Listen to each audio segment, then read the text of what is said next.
আজ থেকে 2 বছর আগে তুমি বাসে চড়ে রসুলপুরের ওইদিকে গেছিলে না? হ্যাঁ, ওইদিকে যাই তো। রসুলপুরের পাশের গ্রামেই তো আমার খালার বাড়ি। সেই দিন আমি তোমাকে প্রথম দেখেছিলাম। হলুদ চুড়িদার, খোলা চুল, কপালে ছোট্ট একটা কালো টিপ, ঠিক যেন আমার হৃদয় আকাশে স্বপ্ন পরি। আমার অনুভূতিগুলোকে বোঝানোর জন্য পাগলের মতো বাসের পিছনে ছুটেও গেছিলাম, কিন্তু সেদিন ভাঙা সাইকেল নিয়ে আমি আমার চাঁদকে ধরতে পারিনি। ঠিক 1 মাস পরেই তোমার সঙ্গে আবার দেখা। কোথায়?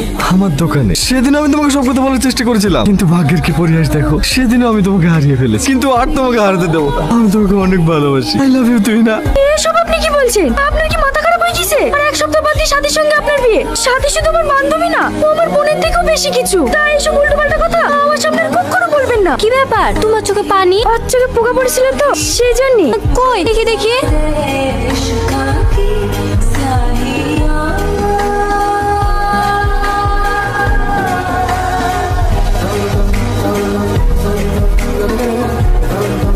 সাথীর কথাবার্তা ভালো না মা, ওর সাথে বিয়ে দিলে আমি জীবনেও সুখী হবো না। তোমরা এই বিয়েটা ভেঙে দাও। যখন যা বলেছি আমি সব শুনেছি। আমাকে আর কত জ্বালাবি বলতিনি। আর বাবা স্কুল মাস্টার হলো, কিভাবে একটা বাথরুম বানাচ্ছে। দয়া করে তোর আবার মান সম্মানটা নষ্ট করিস নি। ঠিক আছে মা, আমি সাথীকেই বিয়ে করবো। স্যার আপনার কফি। Sorry sorry. এত কোথাকার দিলে তো রেস্ট নোংরা করে নেশা করে ডিউটিতে এসেছি। এই জামাটার দাম জানি? সাথী, এটা কি ধরনের আচরণ? কেন এত বাজে ব্যবহার করছো ছেলের সাথে? আমি বাজে ব্যবহার করছি? কি বলতে চাইছো তুমি? আমি ওকে বকছি তো তোমারও তো গায়ে বাজছে কেন? কারণ আমার মধ্যে বিবেক বলে একটা জিনিস আছে যা তোমার মধ্যে নাই। এত সিনক্রেট করা কি আছে? বাড়ি গিয়ে জামাটা ধুই দিলেই তো ঠিক হয়ে যাবে। তোমার তো কোনো মান সম্মান নাই, কিন্তু আমার মান সম্মান আছে। আমাকে স্ট্যাটাস মেইনটেইন করে চলতে হয়। তুমি যখন বুঝতেই পারছো আমাদের কোনো মান সম্মান নাই, কেন আছো আমার সাথে? কে থাকতে চাই তোর সাথে? ছোট লোক কোথাকার। নীলে তোর আংটি উন্নত খুঁজি লেখা। হ্যালো, কে আপনি? এটা তুহিনের ফোন না? আমি তো নাম জানি না। ফোনটা যার তার অ্যাক্সিডেন্ট হয়েছে, মাথাটা অনেক ফেটে গেছে। আপনি তাড়াতাড়ি আসুন। সিস্টার সিস্টার, তাড়াতাড়ি আসেন, তুহিনের জ্ঞান ফিরেছে। আপনি? তুমি কেন উঠছো? শুয়ে থাকো।